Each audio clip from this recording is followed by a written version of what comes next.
Hello everyone, welcome sa ikalawang araw ng ating daily devotions for this week. And once again, let me introduce myself. My name is Pastor Bong Bailon of Real Life Christian Communities. And if ever you want to know more about our church, Real Life Christian Communities or RLCC, please type in your browser yung RLCC period PH, RLCC period PH. And doon nyo rin matatagpuan yung mga sermons, either on video or on audio, which is the basis nitong daily devotions na ginagawa natin. Okay, so this is for those of you who may be just tuning in for the first time, maybe somebody shared this podcast with you. So yan po ang ginagawa natin each and every day. So we are now on the second day and we are reflecting on last Sunday's message na ang title po ay Signs of a Better Heart. And so we looked at Galatians 5 verses 16 to 24. Tinignan natin yung three indicators, or signs that God is truly transforming your heart and my heart. Okay? So, tuloy po tayo sa ating pinag-uusapan tungkol dito. So now, we want to look at verse 17 of Galatians 5. At doon, sinasabi ni Apostle Paul, "For the flesh desires what is contrary to the Spirit, and the Spirit what is contrary to the flesh. They are in conflict with each other." Okay, so let's just stop there. Ang title po ng devotions natin ay War is Evidence of Life. War is Evidence of Life. So tayo po ay manalangin. Lord, this is an important truth na kailangan namin maintindihan, especially for those who may be struggling or trying to overcome various kinds of temptations in their lives and maybe even failing often or maybe sometimes. So I pray na tulungan niyo po kami na magkaroon kami ng truth na that can set us free and that would encourage us and help us to persevere kahit na meron kaming mga ganong karanasan, Panginoon. All of us, one way or the other, experience frustration and disappointment with ourselves, especially pag nagkakaroon kami ng mga failures. So Lord, may your Spirit speak to us and encourage us and help us. This we pray in Jesus' name. Amen and amen. So the Christian life includes conflict. Now, if you're a Christian, you know this, okay? If you're a follower of Christ, you know this. Na when you have given your life to the Lord and you wanted to follow Jesus, to fulfill or do His will, you encounter, or we encounter, sama na rin ako doon, we encounter disappointments and failures. And, sometimes we're not able to do what God wants us to do. And that can really be frustrating. I know some people, especially mga young people who are very idealistic, and whenever they see failure sa kanilang, spiritual life, they equate that to basically a failure overall, sa kanilang pag-follow kay Lord. And of course, guilt comes in, and when you're feeling guilty and ashamed of yourself, minsan parang nadi-discourage na tayo and we don't want to continue. And we stop or we decide not to follow the Lord anymore. So there is a real conflict, in the Christian life. Now, the flesh and the spirit are at war within you. That's the truth na sinasabi ni Apostle Paul. Sabi niya, "For the flesh desires what is contrary to the spirit, and the spirit what is contrary to the flesh." So they are in conflict with each other. So let's just understand that a little bit, para maintindihan natin yan. So pag sinabi ni Paul that the flesh desires what is contrary to the spirit, ang ibig niya sabihin, tayo on our own, in our own formation, kung ano man yung nangyari na sa buhay natin, we do not necessarily, want to follow what the Spirit of God may want us to do. Instead, meron tayong sariling gusto. Now, of course, hindi lahat ng gusto natin ay masama. Meron naman mga bagay na mabuti. Pero, of course, alam natin na meron din mga bagay na self-centered o nakabase lang sa sarili nating wisdom or basta gusto lang natin without any regard as to its possible effects or results sa mga relationships natin, you know. I think you understand what I'm saying. Yung flesh natin, that is ourselves, may mga desires yan. And of course, Paul is zeroing in on those desires that are contrary to the Spirit. So, imbis na gawin natin yung nais ng Holy Spirit na gawin natin, ay maaring kakaiba o not to the point na naayon sa kagustuhan ng Panginoon. But the other side is also true. No? The Spirit also desires what is contrary to the flesh. In other words, the Spirit of God, of course, who is, the third person of the Trinity given to us and living in us, has his own desires for us that is aligned with the will of God. So, dinidesire niya tayo ay maging loving and forgiving and kind. But sometimes tayo, in our own limited understanding, iba yung gusto natin o ayaw natin sumunod doon. So, there is that conflict that is going on, no? The flesh and the spirit are at war within us. Now, before Christ, there was really no battle at all, no? The flesh ruled uncontested. Kung anong gusto ng sarili mo, gagawin mo. Even though minsan nakokonsensya ka or madalas hindi ka na nga nakokonsensya, basta pag may gusto kang gawin, gagawin mo. This is who you were, no, before Christ. This is who we are before Christ. That's why Paul says elsewhere in Ephesians chapter 2, now we were dead in our transgressions and sins. So, and we were also, of course, under the wrath of God because we lived in sin.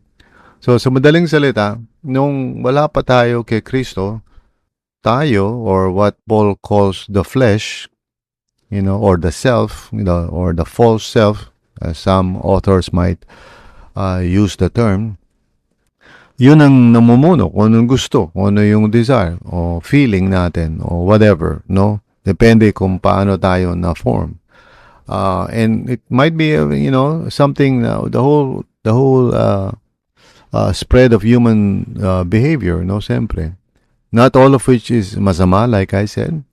But even those things na mabuti, like for example, we can go to church. Kung maganda naman yun. But we can go to church para, for image purposes lang, para makita ng mga tao.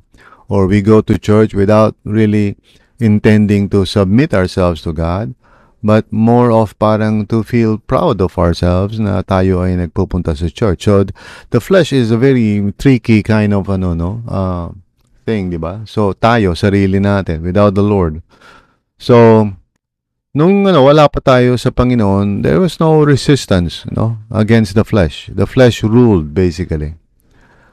Now, remember this. Now, once you turn your life over to Christ, then you surrender your life to the Lord. The Holy Spirit is given to you, to us, tayo, who begins to live in us to transform us. And that is when the struggle begins.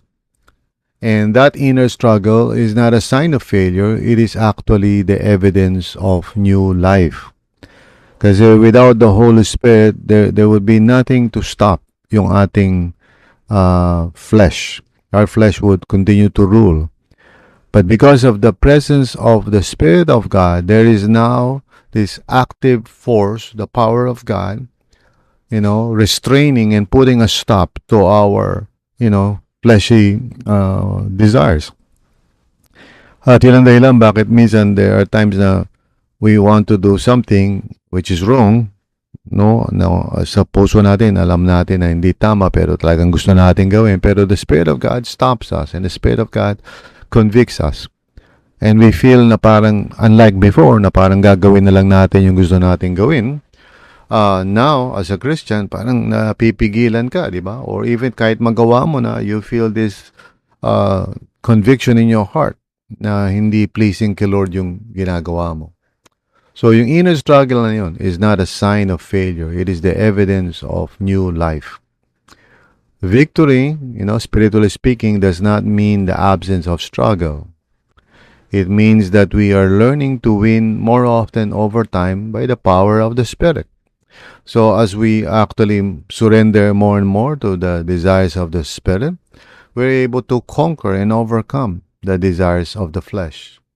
So yun yung proseso na nais ng Panginoon na gawin sa buhay natin as part of His purpose and plan to redeem us and transform us by His grace. So yung mga struggles natin, yung nahihirapan tayo minsan, is, or maybe madalas in some cases, hindi nangangahulugan na we are failures. It could actually very well indicate that God's Spirit now is transforming us, giving us new desires. So you may feel discouraged because you still struggle, as we all do, of course. And you may wish that you are already perfect, di ba? Kahit sino naman, parang I wish na hindi ko nagagawin yung ganung mga bagay na masama. No, I wish that I could always be kind and patient with people. I wish na dapat hindi na ako nagkakaroon ng doubts. I don't know about you, if you're listening right now. Anong struggle mo, di ba? Maybe you're struggling about something and you feel frustrated because of the fact that you're struggling. Because the struggle, minsan parang feeling mo, bakit ba ako ganito? Bakit ba nawawalan pa rin ako ng faith? Pag nawawalan ako ng pera o nagkakaroon ng mga sitwasyon sa buhay ko na disappointing, ba't gano'n? Hanggang ngayon na alam ko naman ng mga promises ni Lord pero I still feel depressed or angry or whatever. Well, yung struggle natin, okay, which is a sign of our imperfections and weaknesses, di ba? Hindi nangangahulugan na parang walang ginagawa si Lord sa buhay mo. The fact that you are aware of that and the fact that you struggle with that, that's a sign of progress, not perfection, okay? It is a sign of true transformation. So, think about it for a second. Yun ang ibig sabihin yan eh. Di ba? Dati, okay lang. Basta kung anong isipin mo, gawin mo, gusto mo, sige lang. Pero ngayon, may pumipigil na sa'yo. Meron ng parang, sense that God doesn't want you to continue in that attitude or in that behavior or whatever ginagawa mo. The Spirit of God just stops you, on your tracks. Even before you say a word, even before you decide, Pag meron kang gustong gawin that is not in accordance with the will of God, the Spirit of God just bothers you from within. No, that's a good sign. So the question really is not so much perfect ka na ba? Hindi yun ang yan eh. But rather, are you progressing? Are you repenting faster? Are you surrendering sooner? Do you hate sin more than before? Do you feel like when something is wrong, you want to correct that? When you've done something na unloving, you want to repent from that and you want to be reconciled with those you hurt. If somebody says na he was offended by you, hindi ka nagde-defend, you now realize, wow, hindi ko sadya yun, nagkamali ako, forgive me. So these are signs of progress. Okay? Signs of progress. So, do not be ashamed kung nag-i-struggle tayo. Kung meron tayong mga spiritual battles in life. See it rather as proof that the Spirit is fighting in you and for you and within you. So just keep walking in the Spirit, keep trusting, keep surrendering. A better heart shows better results over time, like I said last Sunday. And the conflict itself is evidence that God is at work. So don't give up. Kahit nagkakaroon ka ng mga failures, kahit nag-i-struggle ka, huwag kang mainis sa sarili mo. The Lord is at work in your life. The fact that you are experiencing ganung parang inner struggle is evidence of life. Because remember, dati, you don't even struggle. Before you came to Christ and before you surrendered your life to the Lord, you did all kinds of things na mali and you never even felt guilty about that. Tuloy-tuloy ka lang, not being concerned at all kung may mga nasaktan, In fact, minsan sasabihin mo pa, anong pakialam ko sa kanila.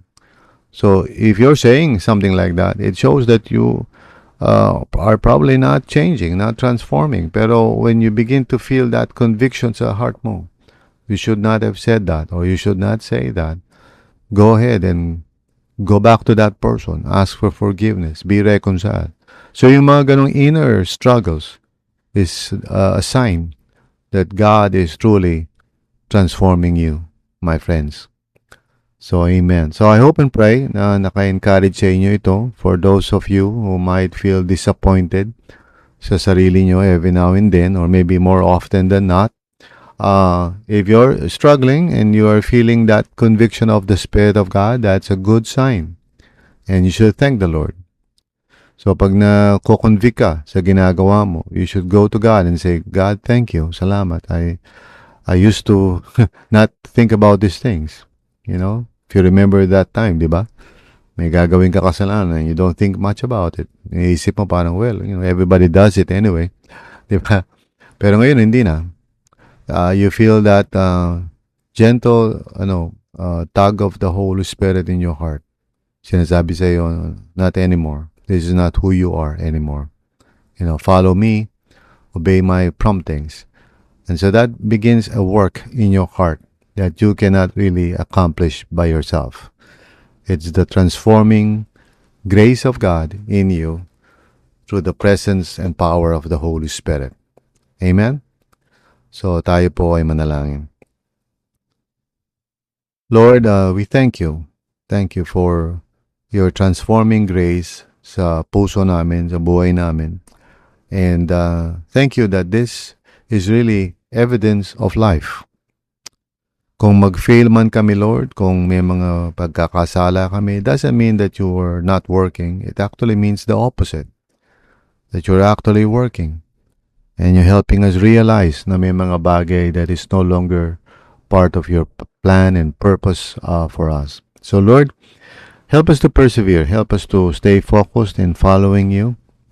At salamat, Lord, na if ever we do sin, we do fail, we have an advocate in Jesus, the righteous one. And the blood of Jesus can purify us. Not just our sins, but even the sins of the entire world.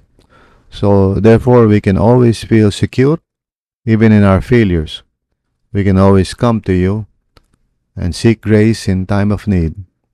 At maraming salamat, Panginoon, na you are at work in us and you are not giving up on us kahit minsan there are times that we want to give up on ourselves. Salamat, Panginoon. Help us to persevere, to continue on fighting the good fight of faith. We love you, Lord, and we praise you. In Jesus' name, amen and amen.